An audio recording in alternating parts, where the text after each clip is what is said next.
لا حول ولا قوة إلا بالله العلي العظيم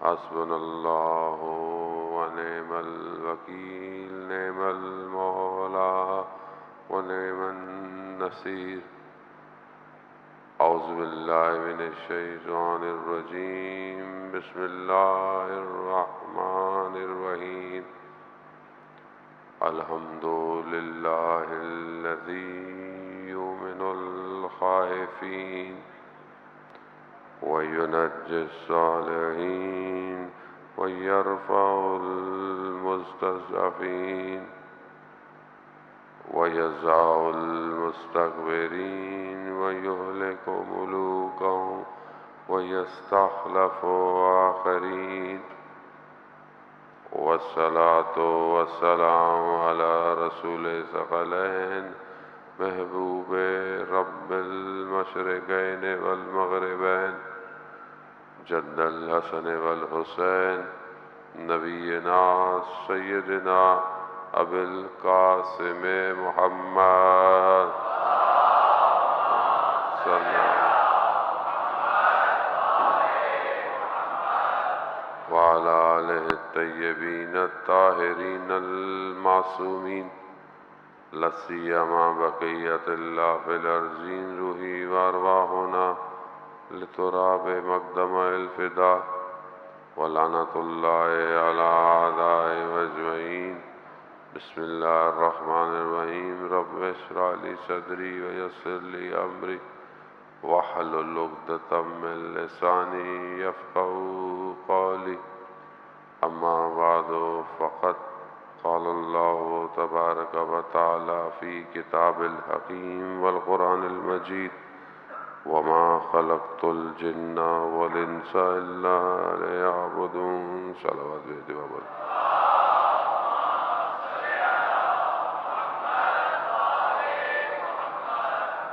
عزیزان محترم شب جمعہ ہے شب دعا ہے شب مغفرت ہے اور یقیناً شب جمعہ زیارت شہید و شہداء بھی مستحب ہے ہمارا ذکر انشاءاللہ ہمیں ہمارے امام کی طرف لے کر جائے پروردگار قرآن میں ارشاد فرماتا ہے کہ خبیث اور طیب برابر نہیں ہو سکتے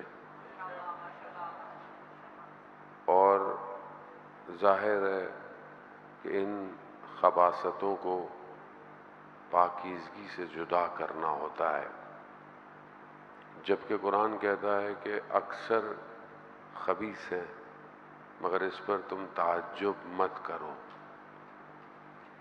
یہ پوری دنیا یہ انبیاؤں کا آنا یہ اسی خبیث اور طیب کو جدا کرنے کے لیے ہے خدا حق اور باطل ہی کی نشاندہی کے لیے اپنے انبیاؤں کو بھیجا ہے ان کا ہدف حق کو واضح کرنا ہے حق کو لوگوں کے سامنے بیان کرنا ہے اب لوگوں کا اپنا اختیار ہے کہ وہ اس حق کی طرف جائیں گے یا باطل کی طرف جائیں گے لوگ آج کل بہرحال کنفیوز رہتے ہیں آج کے زمانے میں جیسے میں نے پہلے بھی آپ کو عرض کیا کہ صدر اسلام کے بعد سے جو سب سے بڑی سازش تھی وہ یہی تھی کہ باطل کو حق کے ساتھ ملا کر بیان کیا جائے کہ انسان اپنی زندگی میں حق کو ڈیفائن کرنے سے گھبرائے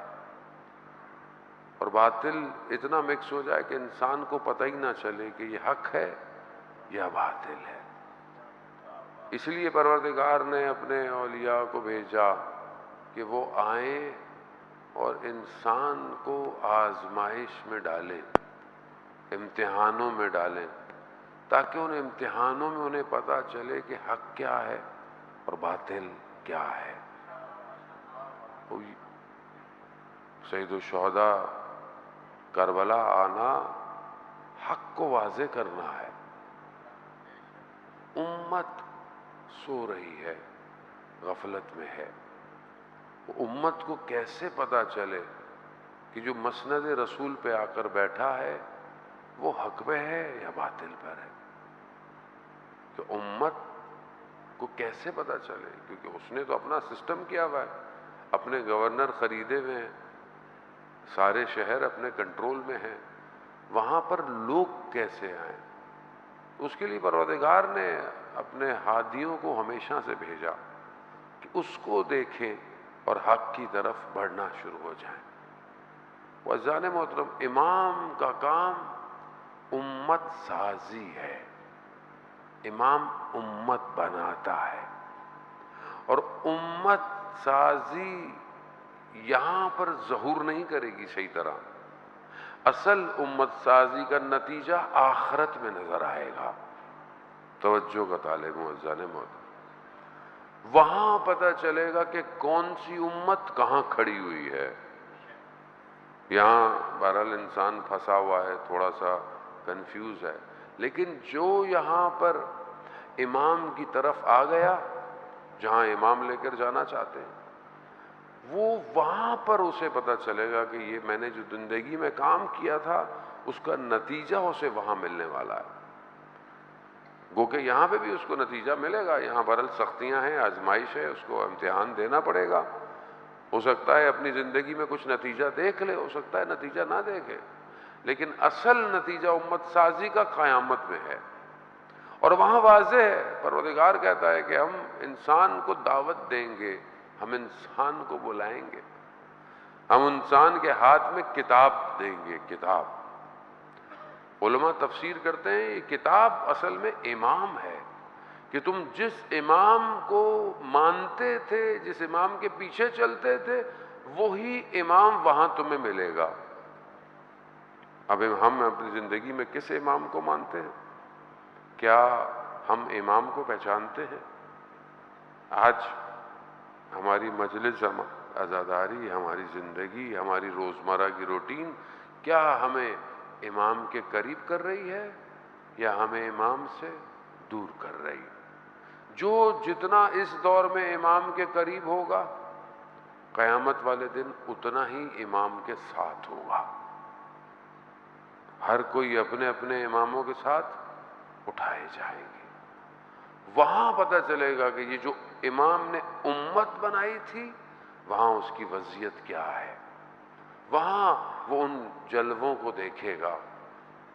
امام ہمیں دنیا دینے کے لیے نہیں آئے، کسی بھی امام نے دنیا نہیں دی ہے.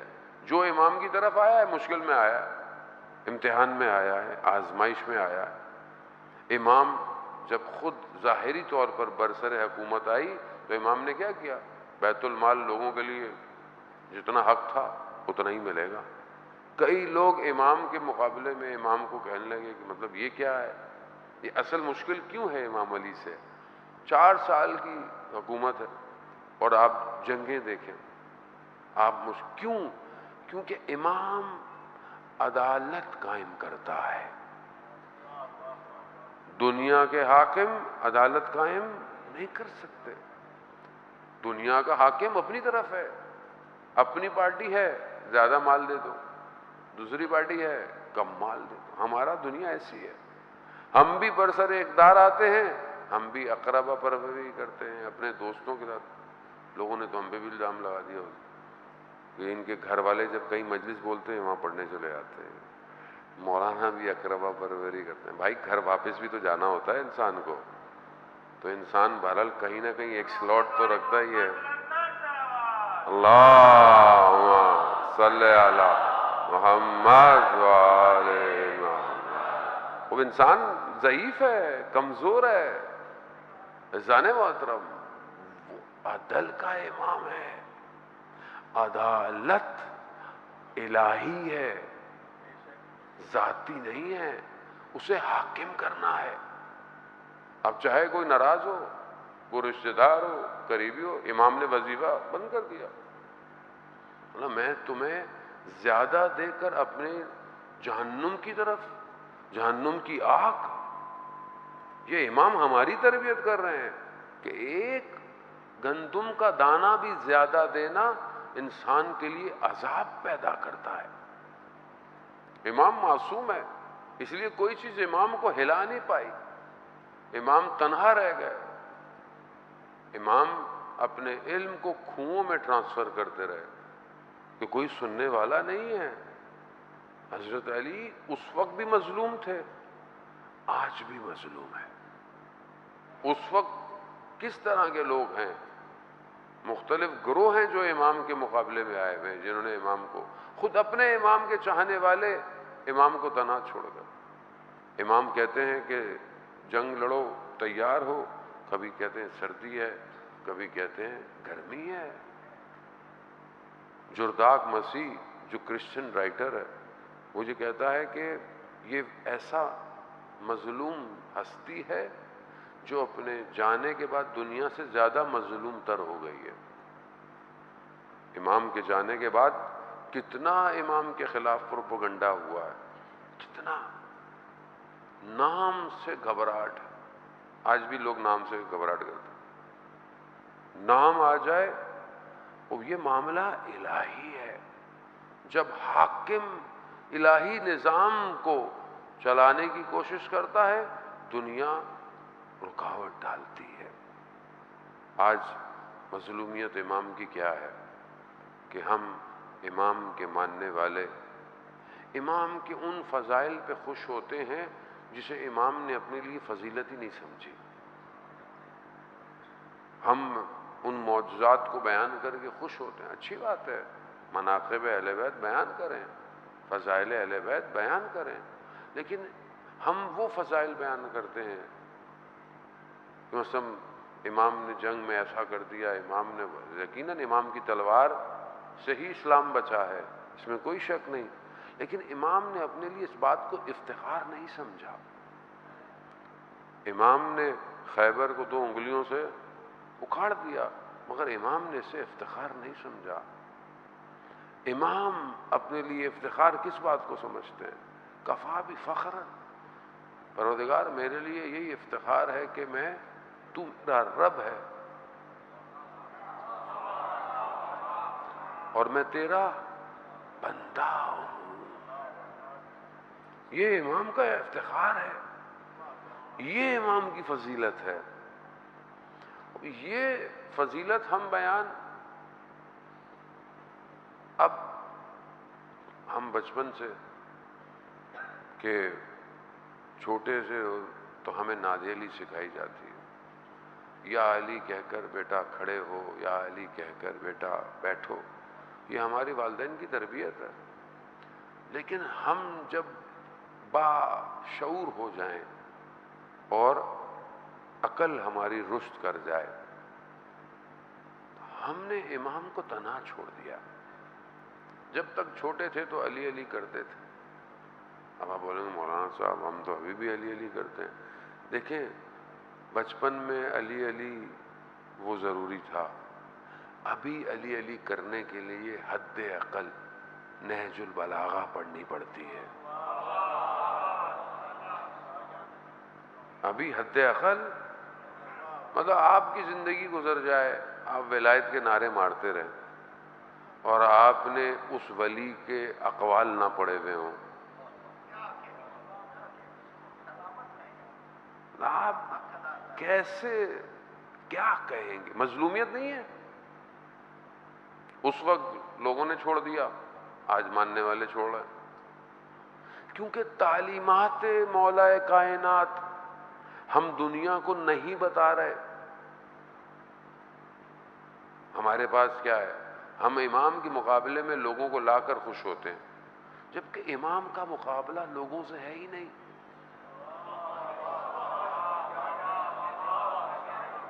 امام کا مقابلہ نہیں ہے لوگوں کے ساتھ۔ امام ہدایت کے لیے آیا ہے، امام میں جاذبہ ہے، امام نے دور کیا ہے۔ شہید مطہری کی کتاب ہے جاذبہ علی و دافع علی، یعنی جس چیز کو امام علی جذب کرتے ہیں اور جس چیز کو امام ریپیل کرتے ہیں۔ امام جذب کرتے ہیں، امام ریپیل کس کو کرتے ہیں؟ امام ریپیل کرتے ہیں ہر وہ چیز جو حق نہیں ہے۔ اب چاہے کسی کے اندر بھی ہو، اس میں کوئی خاص نہیں ہے. ہم نے بہت کم کر دیا ان عبادتوں کو، ان سجدوں کو، ان دعاؤں کو. میں آپ سے تو کچھ بھی نہیں کہہ سکتا، میں اپنا ذمہ دار ہوں. پورا سال گزر جاتا ہے، اس پورے سال میں کیا میں ایک رات مناجات امیر المومنین پڑھتا ہوں؟ 365 راتوں میں میرے پاس ایک رات نہیں ہے جو میرا مولا رات کو مناجات کرتا تھا. مناجات شعبانیہ، مناجات امیر المومنین، اور آج تو شب جمعہ ہے، دعائے کمیل. اللہم انی اسألک پروردگار میرے وہ گناہوں کو معاف کر دے جو گناہوں کو اوپر نہیں جانے دیتے. میرے وہ گناہ معاف کر دے جو نعمتوں کو بدل دیتے ہیں. اللہ، خود دعائے کمیل. کتنا میرے پاس وقت ہے جانے، خب یہ ہستی تنہا ہو جاتی ہے. انسان کی زندگی گزر جائے اور وہ امام کے علم سے اپنے آپ کو فائدہ نہ پہنچائے. وہاں آپ شخصیتیں، آپ ہستی دیکھیں. علامہ امینی رضوان اللہ تعالی علیہ، درود بھیج دیں. اللہم صلی علی. آپ بولیں گے مولانا صاحب آپ جو ہے وہ مولانا کے لیے، بھائی آپ اپنے مرومین کی سلامتی اور ان کی بلندی درجات کے لیے بھی تو درود بھیجتے. تو درود محمد و آل محمد پر ہے، درود کسی شخصیت پہ نہیں ہوتا. درود کے اثرات ہوتے ہیں جو روح پر مرتب ہوتے ہیں. اللہم صلی علی. علامہ امینی جنہوں نے 30 سال 40 سال ایک کتاب الغدیر بیان کی، پہلے بھی آپ کی خدمت میں عرض کیا. عزیزان محترم، علامہ امینی ایک شخص اس زمانے میں جو بھی بہرحال افسر تھا، کوئی اس کا بیٹا شدید بیمار ہوا، شدید. ڈاکٹروں نے جواب دیا کہ گھر لے جاؤ، یہیں رکھو، کوئی فائدہ نہیں ہے. اس نے علامہ امینی کو خط لکھا کہ میرا بیٹا بہت مریض ہے، ڈاکٹروں نے جواب دے دیا ہے. آپ جس مولا کے لیے شہر شہر ملک ملک جاتے ہیں اور ان کے لیے کتاب لکھ رہے ہیں، آپ فضائل لکھ رہے ہیں، تو مجھے میرا بیٹا دلا دے. علامہ امینی نے خط کے ادھر بسم اللہ لکھا، کہا کہ جاؤ، مولا نے تمہیں تمہارا بیٹا دیا. یہ کہہ کر خط کو ادھر بھیجا، خود ابا اڑی اور حرم چلے گئے مولا کے. علامہ امینی ڈیلی جا کر زیارت جامع کبیرہ پڑھا کرتے تھے. پڑھی انہوں نے زیارت اور کہا مولا ایک حوالہ بھیجا ہے، عزت رکھ لیجئے گا. بعد میں پتہ چلا بچہ بالکل صحیح ہو گیا، تحفے طائف لے کر آ گئے. رابطہ، ارتباط. ہم نے کب امام علی کو اپنی مشکل میں پکارا؟ ہم نے کب امام علی کو یاد کیا؟ کبھی امام علی سے بات کی؟ میں تو اپنا سٹی اسکین کرتا ہوں جب بھی حرم جاتا ہوں کہ اندر دیکھو کہ کب امام سے تم نے باتیں کی ہیں، کب امام سے تم نے کچھ مانگا. باب علم، علم مانگا. عزیزان محترم، میرا رابطہ ضعیف ہے، میں امام کو نہیں پہچان رہا. امام ہے کیا؟ امام کا مقام اس دنیا میں کیا ہے؟ امام آیا اس لیے ہے کہ اس معاشرے کو، اس بشریت کو پاک کرے، جو طیب ہیں انہیں جدا کرے. پروردگار نے آپ دیکھیں کہ قرآن جن گھروں کی بات کرتا ہے، قرآن دونوں گھروں کی بات کرتا ہے. طیب گھر بھی بات کرتا ہے، خبیث گھر بھی بات کرتا ہے. خوب حضرت نوح کی بات کرتا ہے، حضرت نوح کا گھر، پھر حضرت نوح کے بیٹے کی بھی بات کرتا ہے کہ جو نہیں آیا۔ حل عطا سورہ انسان میں کس گھر کی بات کرتا ہے؟ امام علی کے گھر کی بات کرتا ہے کہ یہ وہ گھر ہے جنہوں نے 3 دن جو ہے وہ دیتے رہے۔ وہاں پر قرآن ابو لہب کی بات بھی کرتا ہے، یہاں قرآن حضرت لوط پھر ان کے خانوادے کی بھی بات کرتا ہے، قرآن حضرت آسیہ فرعون کی بھی بات کرتا ہے۔ قرآن ڈیفائن کر رہا ہے کہ ہم نے کس طرح طیب کو خباثت سے دور کیا ہے۔ اور فرعون مگر حضرت آسیہ لا الہ الا اللہ، توحید، یہ خدا کا کام ہے۔ خدا اپنے نمائندوں کو بھیجتا اس لیے جانب اگر آج میرا وجود پاک نہیں ہو پا رہا، میں جدا نہیں ہوں، میں بھی وہی ہوں جو دنیا ہے، تو پھر میرے میں فرق کیا ہے؟ میرے اندر بصیرت نہیں کہ میں حق اور باطل کا فرق کر سکوں۔ آج جوان کنفیوز، مولانا صاحب کس کو مانے کس کو نہ مانے، کس کو مانے؟ معیار اہل بیت ہے، میں معیار تھوڑی ہوں۔ ہم شخصیت پرست کیوں ہو جاتے ہیں دین کے معاملے میں آ کے؟ شخصیتیں معیار نہیں ہوتی، حق معیار ہے۔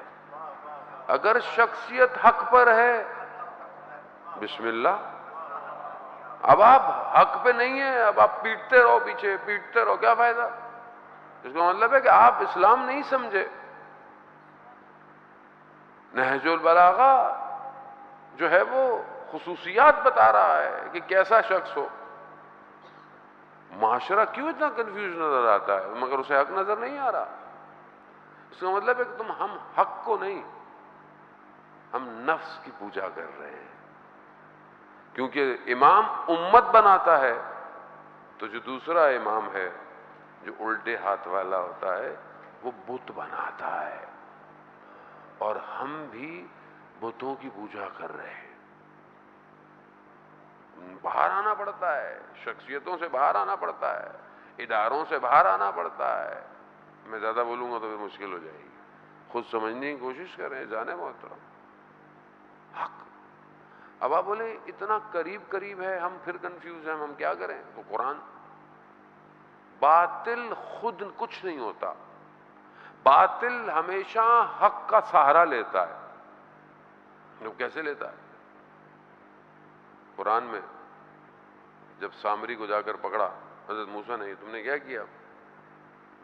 حضرت موسیٰ جب 30 دن غیبت پہ گئے تو 10 دن جو ہے وہ بڑھ گئے، اور اس 10 دن کے بڑھنے کی وجہ سے جب نیچے اترے تو کیا دیکھا؟ وہ جتنا ان کے پاس سونا تھا اس سونے کو ایک جگہ انہوں نے بنایا، سامری نے ان سے لیا، پکایا۔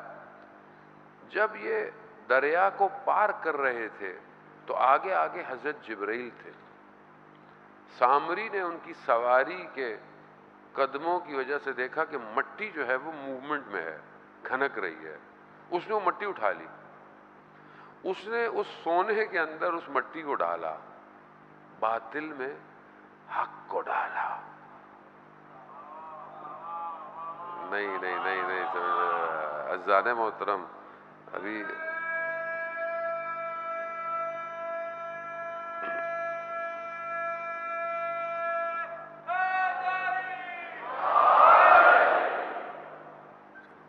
باطل کچھ نہیں ہے۔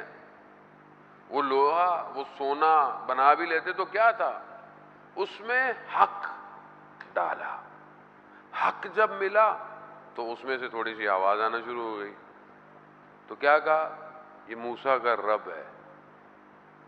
ہم بھی آپ کے مقابلے میں باطل خالی نہیں آئے گا، حق ملائے گا، اس حلیے میں آ جائے گا، حلیے میں آ جائے گا۔ سمجھنے کی کوشش کریں، آخری دور ہے، آخری زمانہ ہے، چہرہ نورانی ہے، چہرے ماتھے پہ محراب ہیں، ہاتھوں میں تسبیح ہے، اللہ اکبر۔ کہاں بھاگیں گے آپ؟ خطرناک ہے بہت۔ میں تو اس لیے بول کے نکل جاتا ہوں کیونکہ بہرحال میری پکڑائی تو کہیں اور ہونی ہے، مجھے پکڑا جاؤں گا میں۔ موقع تمہیں دیا، تم نے حق باطل تفکیک کیوں نہیں کی؟ کیونکہ بہرحال معاشرہ بہت تیار نہیں ہے کہ کھل کے بولو، لیکن خود سمجھیں آپ آج کل کے دور کا حق کہاں ہے، کون اس کے مقابلے میں آ رہا ہے، کون اس کے دشمنوں کی صداؤں میں اپنی صدائیں ملا رہا ہے۔ دشمنوں کے تیروں سے پہچانو حق کہاں ہے۔ اذان محترم، یہ بہت بڑی ذمہ داری ہے۔ کربلا مسئلہ کیا تھا، کیا وجہ تھی؟ مگر صحابی رسول خدا کو جانتے تھے، بزرگ تھے بہت سارے لوگ، مطلب اس کے بعد کے لوگ، خود رسول خدا کے، خود امام حسین کے ساتھ صحابی بھی ہیں، حبیب ابن مظاہر۔ اس کے بعد ایسے ایسے بڑے بڑے لوگ، خواص لوگ، کتنے لوگ تھے، مگر وہاں پر امت کی جو حالت تھی سب خاموش تھے۔ جس جگہ مملکت جا رہی تھی سب خاموش تھے، کوئی بول نہیں پا رہا تھا، مگر نظر نہیں آ رہا تھا، مگر جانتے نہیں تھے۔ چلے وہاں تک تو ایک مسئلہ تھا، چلو حکومت ہے، لیکن جہاں امام حسین علیہ السلام کو کربلا بلایا، وہاں پر امام کے لیے حکم، وہاں فتوے، وہاں پر اشارت، مگر یہ ساری چیزیں چھپی ہوئی تھیں۔ کیوں نہیں پہچان پا رہے تھے؟ امام سامنے کھڑا ہوا ہے، جانتے تھے رسول کا نواسا ہے، مگر خدا نہ خواستہ کوئی اور مخلوقات تھی، مگر نمازیں نہیں تھیں، مگر اذانیں نہیں تھیں۔ اسلام تو کہتا ہے کہ محرم کے مہینوں میں دشمن سے جنگ نہیں کرو۔ یہ کیسے مسلمان تھے؟ تو اس کا مطلب کیا ہے؟ امام کو سامنے دیکھ کر بھی امام کو نہیں پہچان رہے، اور ہم تو غیبت کے پردے میں ہے ہمارا امام۔ ہمارا امتحان کتنا سخت ہے، آخری زمانہ ہے، جانے وہ تو بہت سخت ہے۔ آخری زمانے میں جو کلیش ہونا ہے نا، یہ ٹکراؤ حق اور باطل کا، یہ بہت خطرناک ہے۔ بڑے بڑے لوگ اس میں گر جائیں گے، بڑے بڑے لوگ، مگر صدر اسلام میں لوگ ایسے نہیں تھے۔ مسجد میں بیٹھے ہوئے ہیں، رسول خدا فرماتے ہیں، حضرت محمد مصطفیٰ صلی اللہ علیہ وآلہ،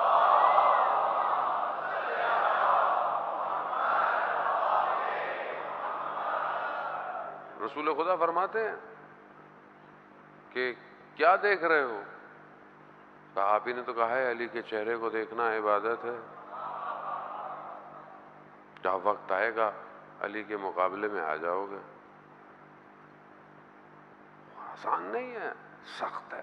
اس جانے پر سمجھنے کی کوشش کریں، اپنے زمانے کے حق کو پہچانیں، اور اگر آج نہیں صلاحیت پیدا ہوئی حق کو پہچاننے کی تو کل امام کی آواز نہیں سن پائیں گے۔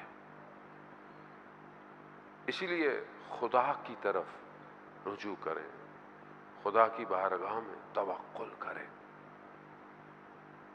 خدا بہترین وکیل ہے، خدا سے بڑا انسان کے لیے کوئی وکیل نہیں ہے۔ جانے خدا کو پہچانے۔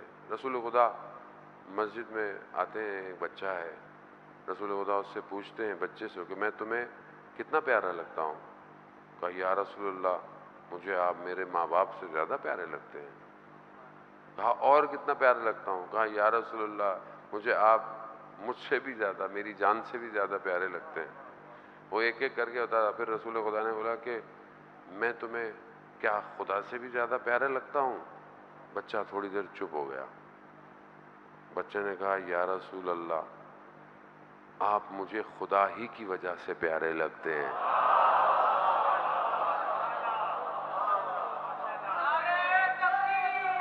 اللہ اکبر۔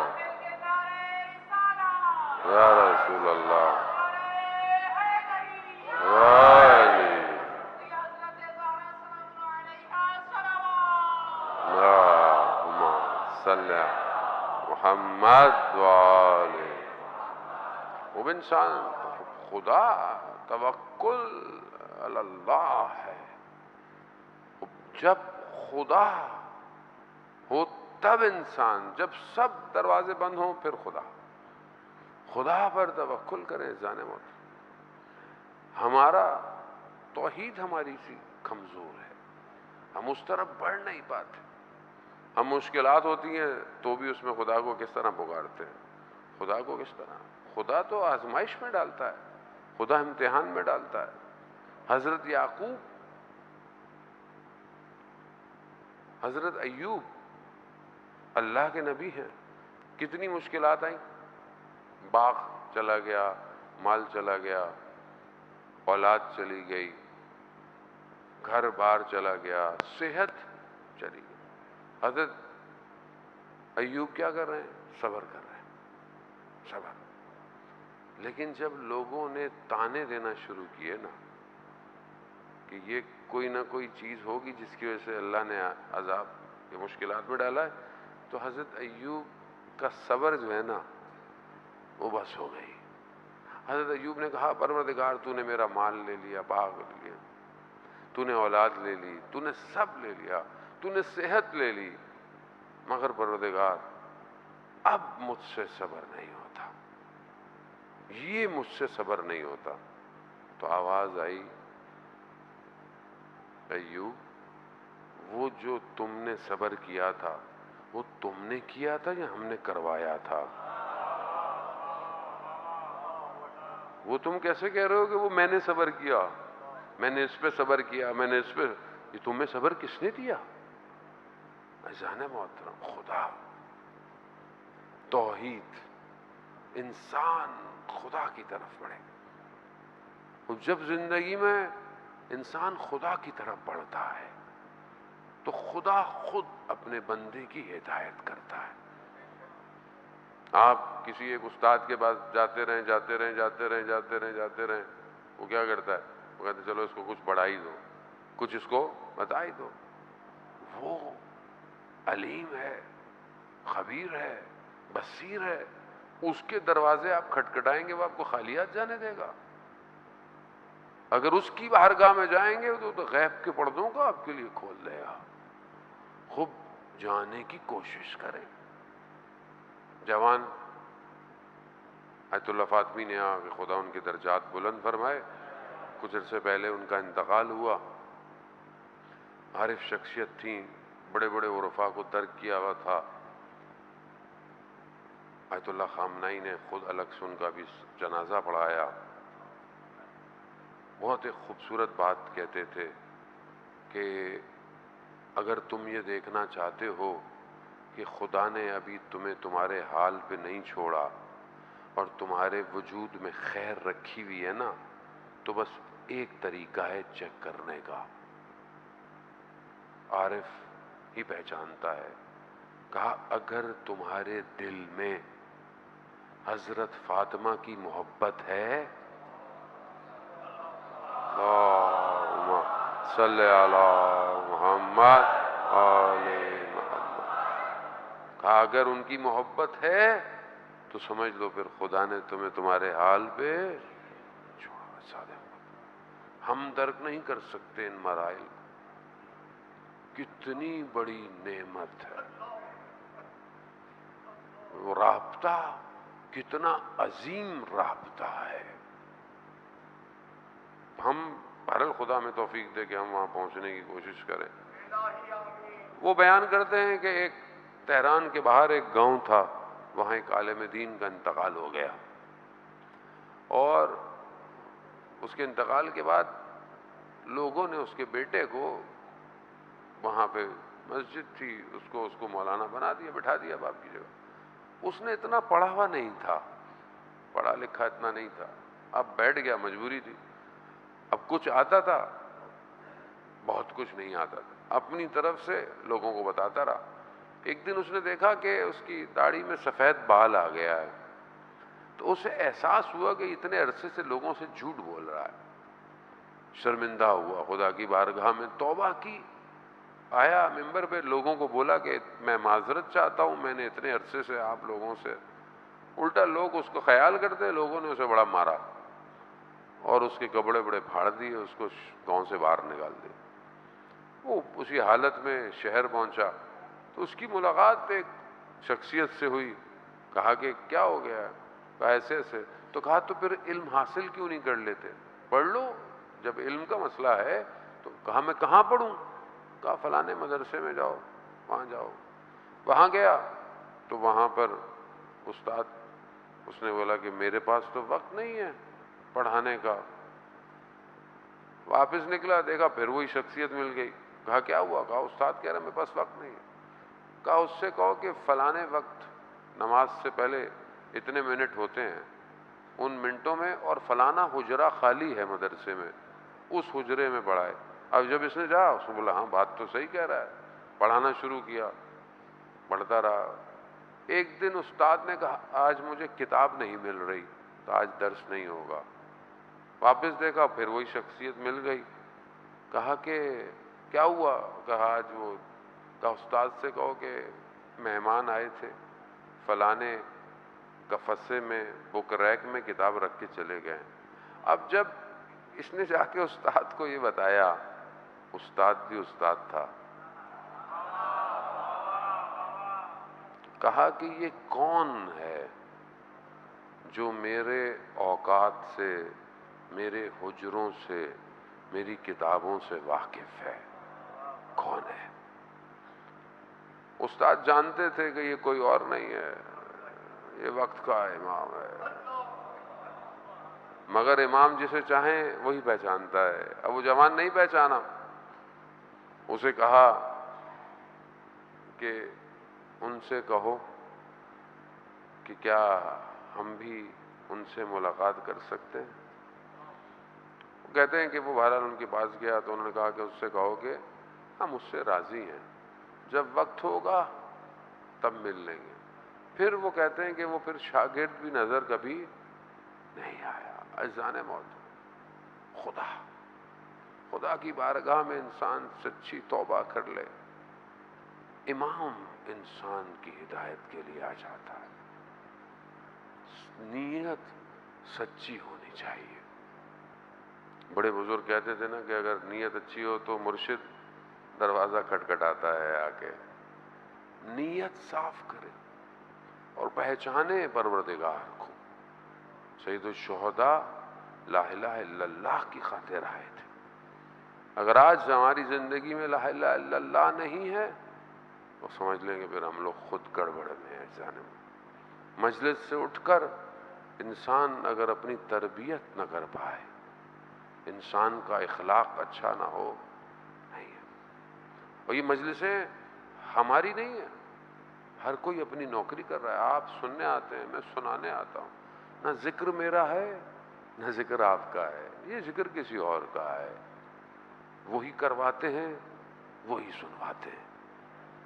کوئی اٹھتا ہے ملاقات کر لیتا ہے، کوئی امام سے مل لیتا ہے، کوئی ہماری طرح ہر مجلس میں کوشش کرتا رہتا ہے کہ شاید امام کی زیارت ہو جائے۔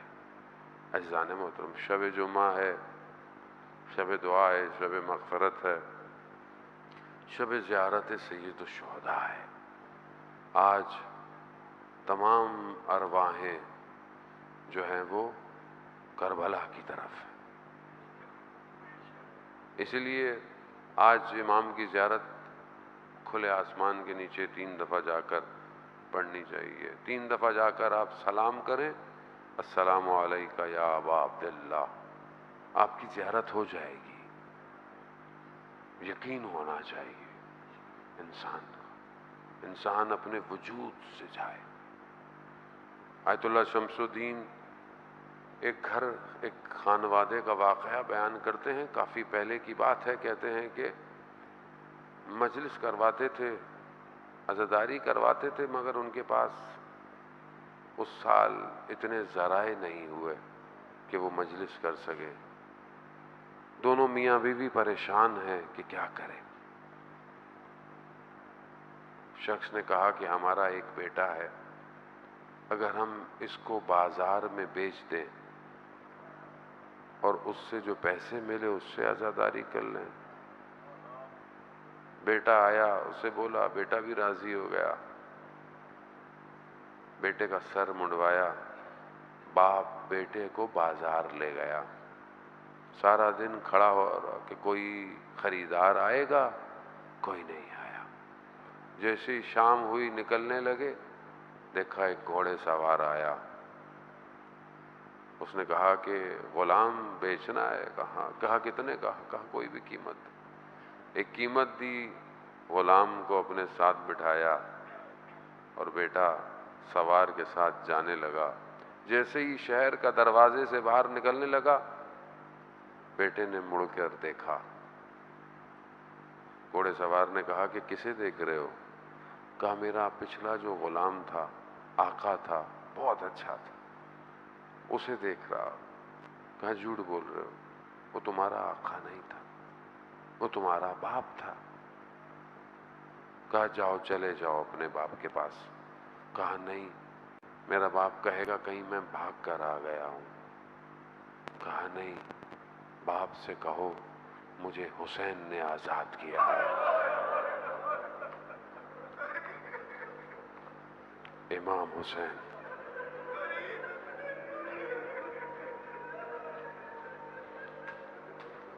عزاداران محترم، حسین جسے آزاد کر دے، اسے کہاں دنیا غلام بنائے گی۔ اپنے گھر والے اسیر ہو گئے، مگر آج بھی ہمارا مولا ہمیں آزاد کروا رہا ہے۔ اللہ، خدا آپ کو اس کا اجر دے، خدا زیارت آپ کو نصیب کرے اپنے مولا کی۔ عزاداران محترم، امام مہربان ہے، امام کسی کو نہیں چھوڑتا، امام رؤوف ہے۔ جو حسین کی پناہ میں آ جائے اسے کوئی کچھ نہیں کہہ سکتا۔ حسین اتنا لجپال ہے۔ عزاداران محترم، کچھ مصائب ایسے ہیں علماء بیان کرتے ہیں، بہرحال ہم تو طالب علم ہیں، کہ جن کے بیان کرنے سے وقت کا امام تشریف لاتے ہیں۔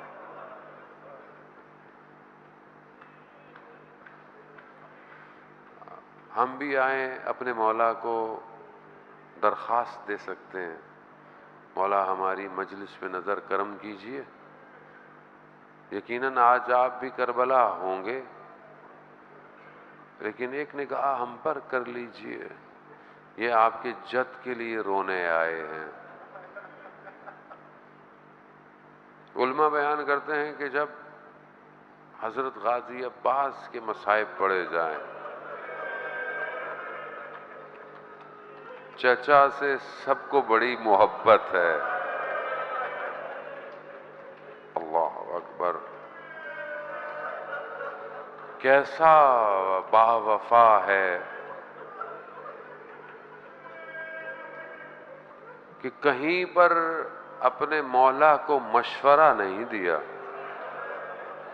عباس خیمے لگا دو، عباس خیمے ہٹا دو، کہیں حضرت عباس نے کچھ نہیں کہا، کوئی تقاضا نہیں کیا، بس روز عاشور درخواست کرتا رہا، مجھے جنگ کرنے دے۔ عباس تم تو ہمارے فوج کے علمبردار ہو،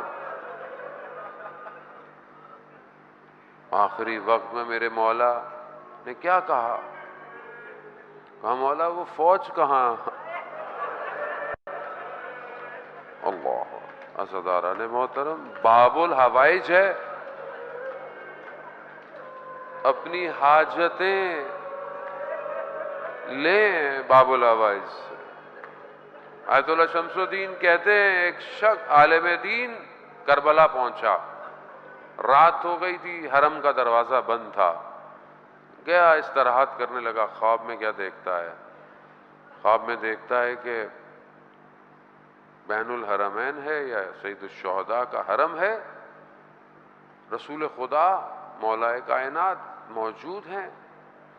ایک جوان آتا ہے رسول خدا کی خدمت میں، کہتا ہے یا رسول اللہ مجھے حضرت عباس نے بھیجا ہے، ایک بچے کو شفا دلوانی ہے. رسول خدا فرماتے ہیں کہ اس کا وقت پورا ہو گیا ہے، مشکل ہے. پھر تھوڑی دیر بعد پھر واپس آتا ہے، کہا مجھے پھر حضرت عباس نے بھیجا ہے کہ میں آپ سے درخواست کروں کہ آپ ان کو شفا دلوائیں، ان کے لیے دعا کریں. رسول خدا نے کہا کہ اس کا وقت پورا ہو گیا ہے. وہ عالم دین کہتے ہیں میں نے خواب میں دیکھا کہ خود حضرت عباس تشریف لائے.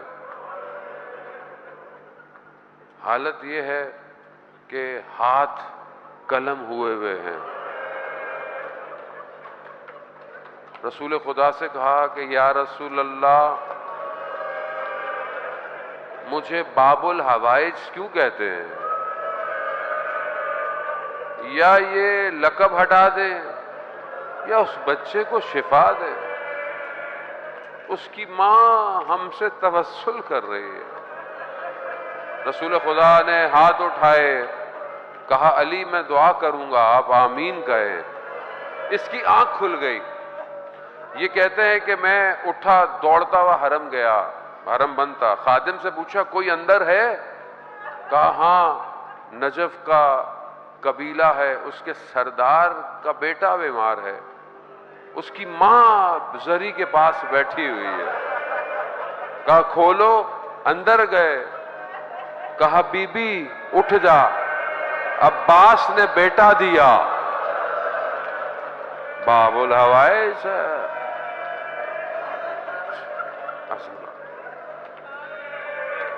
مگر اجازت نہیں ملی.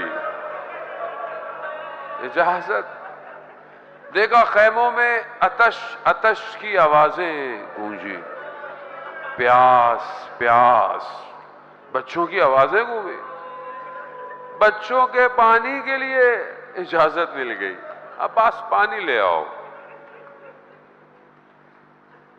جملہ سنے میں نے اسی سال عالم سے سنا. میں نے غالباً آغا فلسفی تھے یا آغا انصاریان تھے، توجہ میں نے بھی کبھی نہیں کی تھی. کہا سب لوگ جاتے وقت ودا کر کے گئے سوائے عباس کے. ودا نہیں کیا. کیوں؟ امام حسین جانتے تھے. امام حسین نے کہا کہ کسی کو پتہ نہ چلنا پائے.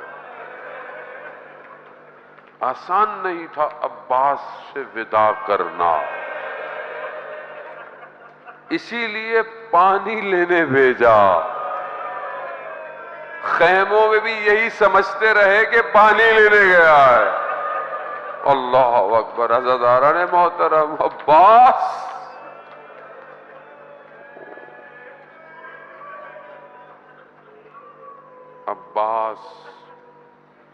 گئے، پانی لیا. خیموں میں گئے جہاں مشکیزہ پڑا ہوا تھا. کہتے ہیں کہ بچے اپنی قمیضوں کو ہٹائے زمین پر لیٹے ہوئے تھے. کاش کبھی پانی کی وجہ سے زمین نم ہو. پتہ نہیں کب پانی تھا. حضرت عباس نے جب یہ دیکھا تو کلیجہ پھٹتا. مشکیزہ اٹھایا، حضرت عباس کی سواری. جنگ آپ سنتے رہتے ہیں. حضرت عباس نے ایک ہی وار میں کئی لوگوں کو، سینکڑوں کو جہنم واصل کیا. ہزاروں کی تعداد گھات لگائے بیٹھی ہے. عباس حیدر کرار کا بیٹا ہے، کوئی روک نہیں پایا عباس کو. عزاداران موت شجاعت کا مظہر ہے. حضرت عباس نے دکھا دیا میں چاہوں تو میں سب توڑ سکتا ہوں، مگر حکم امام کا ہے. امام کا. پہنچے، پانی مشکیزہ بھرا، پانی کو ہاتھ میں لیا. 21 رمضان کی شب بابا کی وصیت یاد آئی جب امام نے سب کے ہاتھ امام حسن کے ہاتھ میں دیے تھے اور حضرت عباس کو بلا کر کہا تھا عباس تم حسین کے لیے ہو. اس وقت کہا عباس پانی پہ پہنچ جاؤ گے مگر یاد رکھنا حسین پہ آسا ہوگا. پانی حضرت عباس نے اٹھایا, پانی پہ پھینک اٹھایا. اب کہاں خیموں میں جانا ہے, مشکیزہ لیا, حضرت عباس چلنا شروع, دوڑنا شروع. پیچھے سے تیر, اتنے تیر, لیکن حضرت عباس کو روک نہیں پا رہا. دایاں بازو شہید ہو گیا, بایاں بازو شہید ہوا, مشکیزہ بھی, علم بھی بچا ہوا. حضرت عباس کی امید کیا ہے؟ یہ پانی خیموں میں پہنچ جائے. مقتل کہتا ہے حضرت عباس اٹھ اٹھ کر خیموں کو دیکھتے تھے, کتنا فاصلہ رہ گیا ہے. دشمن نے دیکھا کہ یہ کون سی طاقت ہے جو حضرت عباس کو لے کے جائے. کسی نے کہا وہ مشکیزہ ہے. ایک تیر ظالم مشکیزے میں لگا, عباس کی امیدیں بہہ گئی. تیر آنکھ میں لگا, سواری مڑ گئی, ہاتھ نہیں ہے, تیر نکالا جائے, سر جھکایا, گرز آیا, میرا مولا زمین پہ کیسے آیا؟ وہاں امام حسین نے اپنی کمر کو پکڑا, ان کسارا ظہری, میری کمر ٹوٹ گئی. حضرت داران محترم حضرت عباس نے اپنے آقا اپنے مولا کو بلایا. جب پہلے کوئی گرتا تھا تو میرا مولا بڑی تیزی سے آتا تھا, مگر جب حضرت عباس گرے تو تیزی سے نہیں آئے. کیوں؟ کیونکہ پہلے عباس خیموں کی حفاظت کرتا تھا. اب ایک نگاہ خیموں پر ہے, ایک نگاہ عباس پر. پہنچے, سرزانوں پہ رکھا. بس عزاداران محترم, خدا قبول کرے, حضرت ام البنین آپ سے راضی ہوں. آپ عباس کے لیے رو رہے ہیں. اس نے عباس کو بنایا حسین کے لیے تھا. جب بشیر نے جا کر مدینہ میں ندا دی نا, کاروان آ گیا, کاروان آ گیا, تو پوچھا کیسا کاروان ہے؟ کہا حسین. کہا نہیں, حسین تو مارے گئے. کہا یہ بتاؤ عباس کہاں تھا؟ کہا عباس پہلے جا چکا. ام البنین سوچ نہیں سکتی تھی عباس زندہ ہو. ماں وہ آپ سے راضی رہے جس نے چاروں بچے حسین پر قربان کر دیے. عزاداران محترم, میرے مولا نے خون کو صاف کیا, گفتگو ہوئی, کلام ہوا. بھائی کا لاشا نہر کنارے, علم اٹھایا, چل دیے. علماء کہتے ہیں کہ کیوں چھوڑ گئے؟ کسی نے کہا کہ مولا نے کہا ہوگا میرا بھائی صبح سے بھوکا پیاسا, مجھے بھی اٹھائے گا. کسی نے کہا نہیں, عباس با وفا ہے, پانی کے بغیر بدن بھی نہیں جائے گا. مگر علامہ کہتے ہیں نہیں, بدن کی حالت ایسی تھی اٹھایا نہیں گیا.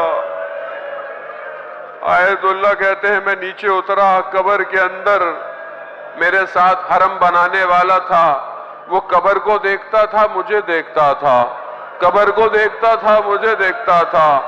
میں نے کہا کیا دیکھتے ہو؟ کہا ہم تو سنتے ہیں حضرت عباس کا قد اتنا بلند تھا, بیٹھتے تھے ٹانگیں زمین پہ لگتی, مگر یہ قبر تو بڑی چھوٹی سی ہے. کہا جو ملا تھا اسی کو سمیٹا ہے.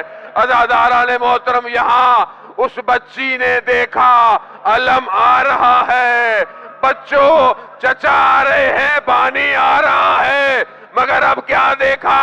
بابا کے ہاتھ میں علم ہے۔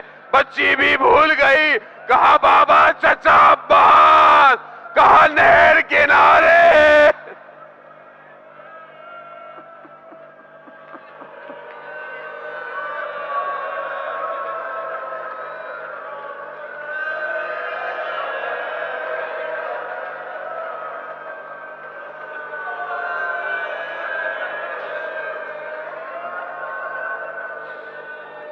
الا لعنت اللہ علی القوم الظالمین وسیعلم الذین ظلموا ای منقلب ینقلبون۔ پروردگار امام زمانہ کے ظہور میں تعجیل عطا فرما، ہمیں ان کے ناصروں ان کے مددگاروں میں شمار فرما، حاضرین کی تمام حاجات کو پورا فرما، بے اولادوں کو اولاد صالح اور نیک عطا فرما۔ اولاد نرینہ کے لیے بہت سے لوگوں نے دعا کی، پروردگار تجھے واسطہ غازی عباس کا اولاد نرینہ عطا فرما۔ بہت سارے لوگ بیمار ہیں، کینسر کے مریض ہیں، خواتین ہیں، بچے ہیں، بہت سارے لوگوں نے بولا ہمارے دوست مولانا ابصار کی والدہ ICU میں ہیں۔